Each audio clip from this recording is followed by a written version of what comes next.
Hello and welcome to The Beat, a news and talk program brought to you by the Center for Community Media at Worcester State University. Today's episode will feature a pre-recorded interview hosted by students in the Communication Department. We hope you enjoy this edition of The Beat. Hello. First, I would like to say thank you so much for coming on Zoom to be interviewed today. Of course, happy to be here. Thank you. And just for starters, could you please tell us a little bit about yourself and your role teaching LGBTQ plus courses here at Worcester State? Sure.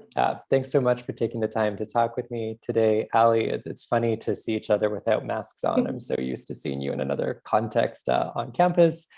So it's my second year at Worcester State now. It's been a strange time to start at our campus, but I've really enjoyed it. I'm originally from central Canada, a city called Winnipeg, but I moved to the US to start my doctoral work about 7 or 8 years ago now in Philadelphia. I was hired by the English department here at Worcester State as a specialist in British literature, mostly stuff from the 19th century, a lot of the material that we've been reading in our Gothic Monsters class this semester. But when they hired for that position, they were also looking for someone with interest and expertise in gender and sexuality studies. So early on at Worcester State, that was sort of one of my priorities here, was to focus on courses that spoke to those areas. I read a campus climate survey that was looking at questions of diversity and equity and inclusion at WSU. And in those surveys, LGBTQ plus students regularly reported sort of lower levels of feeling included and like they belonged on our campus. And I wanted to help address that through our curricular offerings, through the courses that we have for students, because I think it's really important for students to see their life experiences being reflected and explored in the course material. So in my first year here in the spring semester, I taught a special topics class called LGBTQ plus narratives. I'm teaching it for the second time this semester. So worked through sort of the rough draft last year, doing a sort of polished version this year. It's currently working its way through our governance process to become a permanent course offering at the university, which I'm really excited about.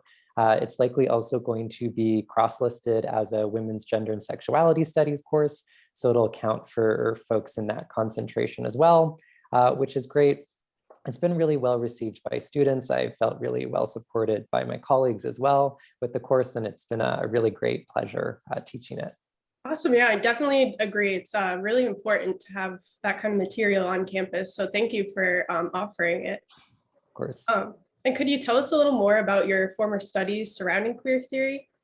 Sure. Yeah, absolutely. I love any opportunity to sort of sing the praises of my own mentors in the past who have helped me do the work that I'm now doing. So I was first really introduced to queer theory by a very supportive faculty member during my undergraduate degree back in Canada, Dr. Hijung Serenity Zhu.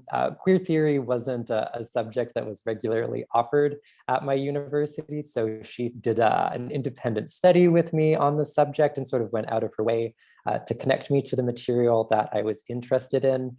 And under her supervision, I completed a master's thesis at the University of Manitoba that was informed by queer theory. The focus was kind of on thinking about how various technologies throughout various moments in time have facilitated spaces for queer people to interact with one another in a variety of ways, whether that's cinema or dating apps or anything in between. I then had another wonderful advisor in my doctoral program, Dr. Heather Love, who sort of is a superstar, a rock star in the field of queer theory. So I learned a lot from her under her guidance and completed a graduate certificate in women's gender and sexuality studies at the University of Pennsylvania, which was a really nice opportunity. While I was pursuing that certificate, I coordinated for a couple of years a reading group that was called Gen Sex, and it was all about bringing grad students and undergrads and faculty members together to talk about questions related to theories and representation of gender and sexuality.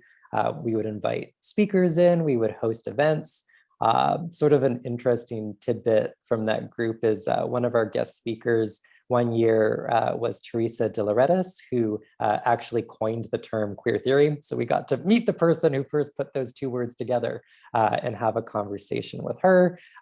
So to sort of summarize, queer theory has been a really important part of my own intellectual development. And so it's been really exciting getting to share a bit of that with my students at Worcester State. I think it's a really powerful tool to sort of think critically about the ways in which our world is structured, and then simultaneously imagine some alternative ways that our society could work and advocate for and carve for those sort of alternative arrangements.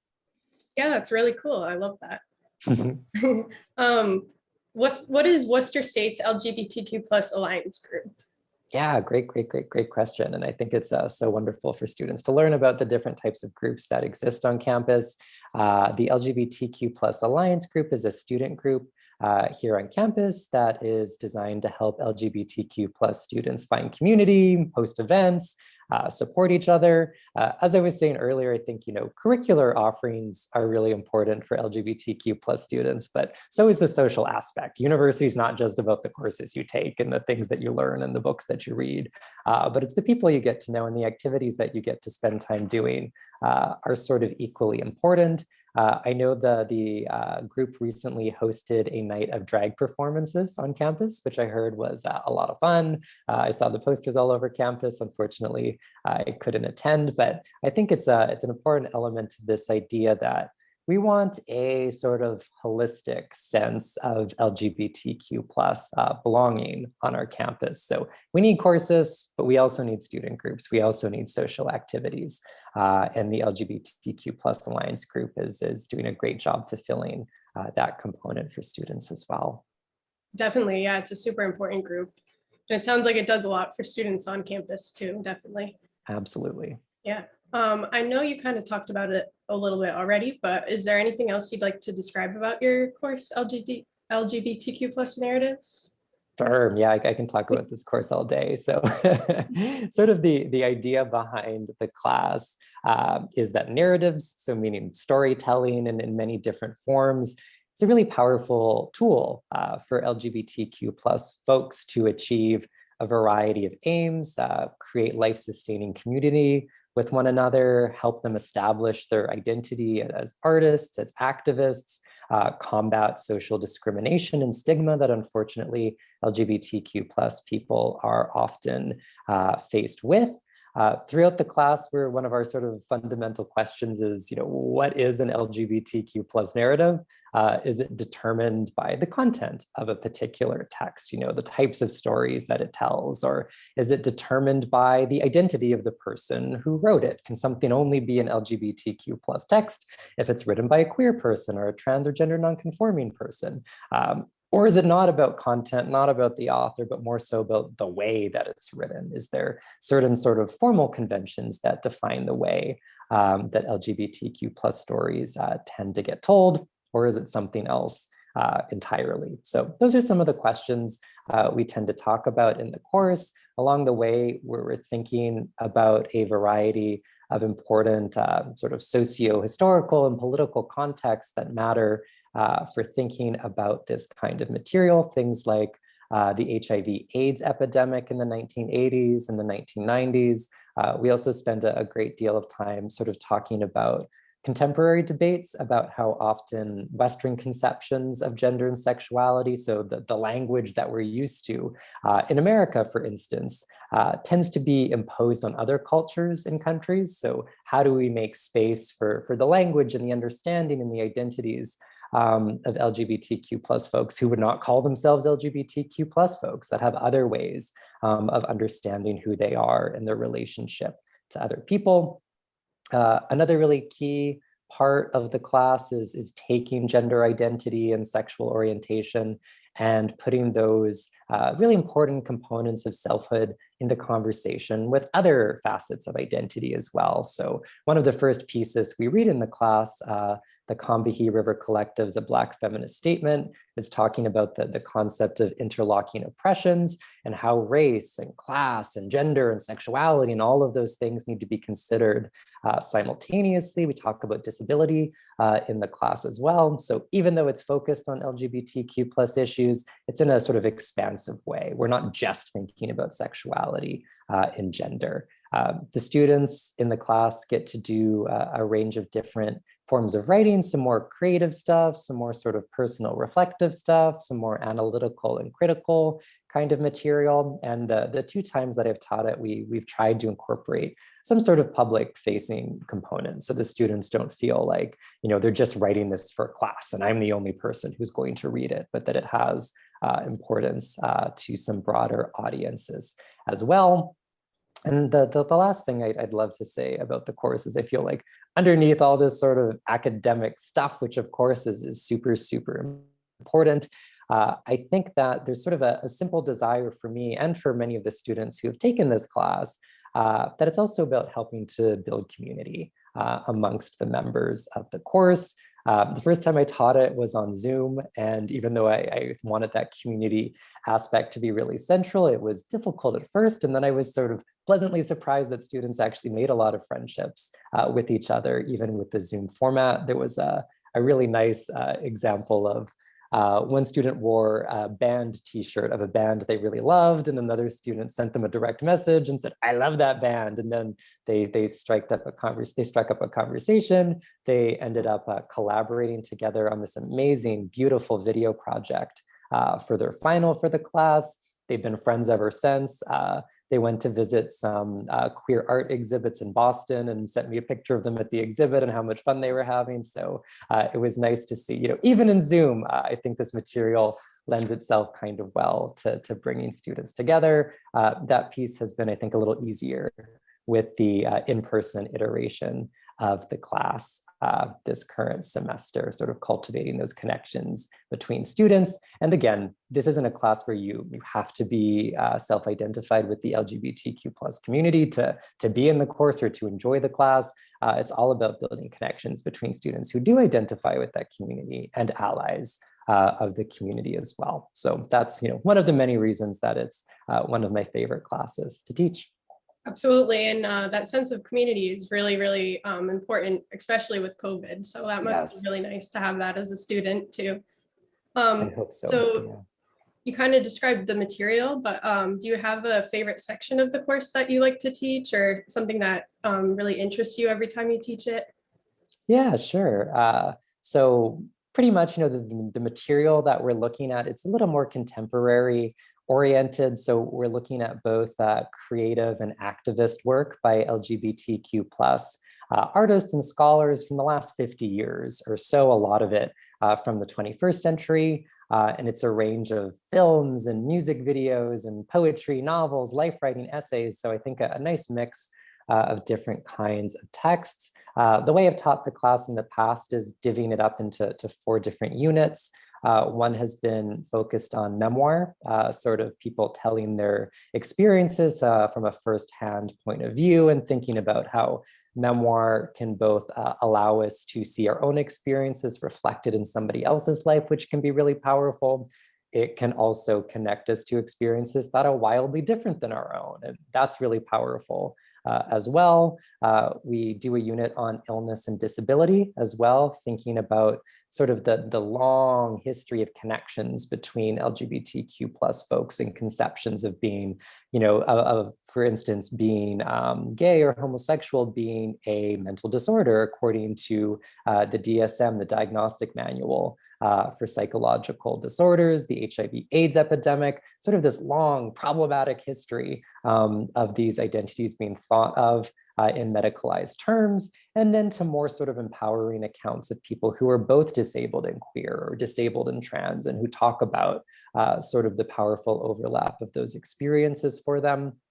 The unit that I'm currently working on with students is called Space, Place, and Belonging, which is sort of thinking about, how do LGBTQ plus folks carve out spaces that feel accommodating to who they are. What are sort of the differences between rural spaces and urban spaces, private spaces, public spaces, local, global, all of those kinds of questions. So we've been dealing with texts that focus on Times Square in New York or Hawaii, other sort of international locations, thinking about questions of migration, what it's like to be in an airport, what it's like to be in a shopping mall, in various kinds of settings when you're part of this community. And then the final unit that we'll be getting to is called Futures, which is thinking about the fact that far too often, the idea of a future for LGBTQ plus people can be sort of foreclosed, that there isn't a future for you if you're a part of this community, that, earlier moments in history, during the HIV/AIDS epidemic, you might die at a very young age, hate crimes, other types of stigma. Can you get a job? Can you love the person that you love? And so it seems important to end the course with texts that are very much interested in saying that there are vibrant futures for LGBTQ plus folks, and also that we can keep changing and improving the world to make the even more future trajectories possible for people. You asked which is sort of my favorite, and I think that can be tricky to choose. A lot of the folks on the syllabus, these are mentors of mine or colleagues or friends or people I really look up to. But if I had to pick one, I think the memoirs section, exploring the firsthand experiences of our authors and artists. And I think the reason I like it so much is it really leads to some exciting conversations about students' own experiences. They learn a lot about life writing from reading other people's life writing, and this leads us to some really powerful and challenging conversations about the kinds of issues the class is invested in. So I think it's a nice place to start the class, and it tends to allow the students to start getting to know each other better, which, going back to that community component, is really important. Yes, absolutely. What is the Worcester State Pride flag raising ceremony, and how are your students and your course becoming involved? Yeah, wonderful. Thanks so much for asking about that. I want as many people on campus to know about this as possible. So the details for your viewers, it's going to be Wednesday, April 27th from 11 a.m. till noon. Weather permitting, the plan is it's going to be outside of the student center. Some folks may have noticed there is a new flagpole that has been installed outside of the student center. And the event is going to be focused on raising both the rainbow pride flag. Some of you might be familiar with the more recent iteration, the one that includes colors that signal solidarity with trans and gender nonconforming folk, as well as LGBTQ plus people of color. It's going to be that version of the flag, as well as the Hate Has No Home Here flag. And alongside the actual raising of the flags, which is of course the sort of highlight, there's going to be a range of speakers at the event as well. Opening remarks from both Stacey Luster and President Maloney. And then I will be briefly introducing a set of students from my course who are going to share their really remarkable work with the audience who are there. I'm really excited for other people, as I said, to have this sort of public-facing component, other people to get to enjoy the work that these students have been focusing on. It's a range of everything from poetry to essays and lots of stuff in between. Tentatively, we're also working on a small compilation booklet of students' pieces, including some students who would rather not share their work at the reading verbally out loud, but would still love people to see their work. So we're hoping to sort of hand out a physical copy of some of that work during the flag reading as well.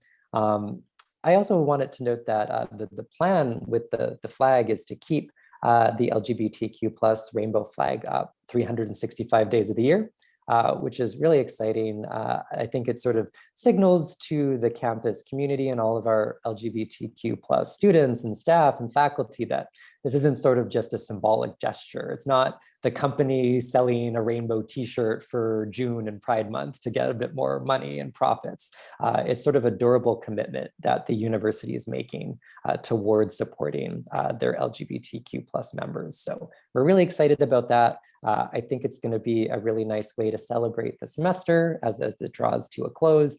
So I'm hoping we'll have a really good turnout there. I hope you can join us too, Allie. Yes, I am so excited. I plan on going. So yeah, wonderful. I'm really excited for that. All right. Is there anything else you'd like to add? Mostly just thanks for taking the time to talk to me. And I know you're going to be talking with some students from the class as well, which is really exciting. So thanks for giving them a chance to share their perspective with you as well. This is all stuff that we're really excited about as a group.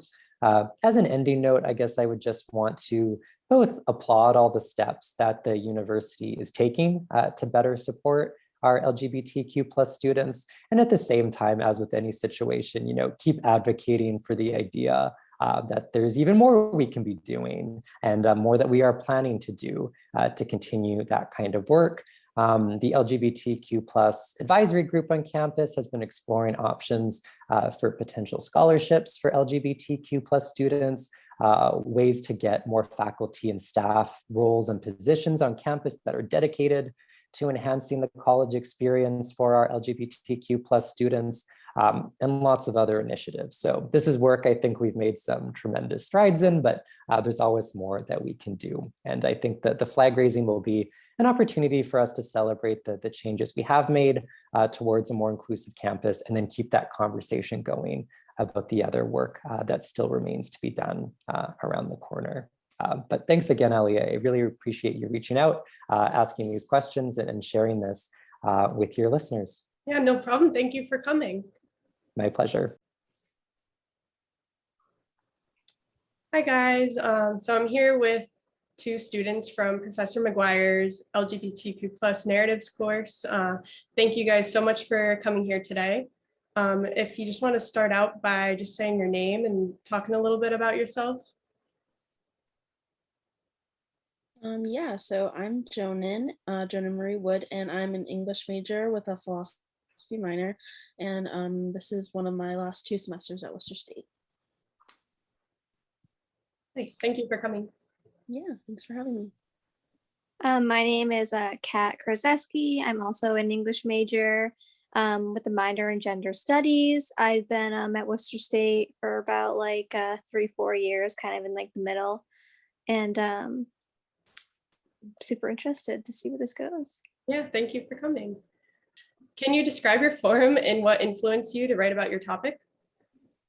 Yeah, so our forum, basically in our class, the LGBTQ plus narratives class, we have a collaborative assignment where we all have written something, and we're kind of binding them together to sort of create a larger piece that will be read and handed around campus so that people can read it. It's filled with personal narrative experiences as well as more academic writing as well, so it's very interesting. And for my piece, I wrote about one of the texts that we read throughout the semester, Exile and Pride. So my specific piece focuses on that and about trauma within the LGBTQ plus community. So sounds really interesting.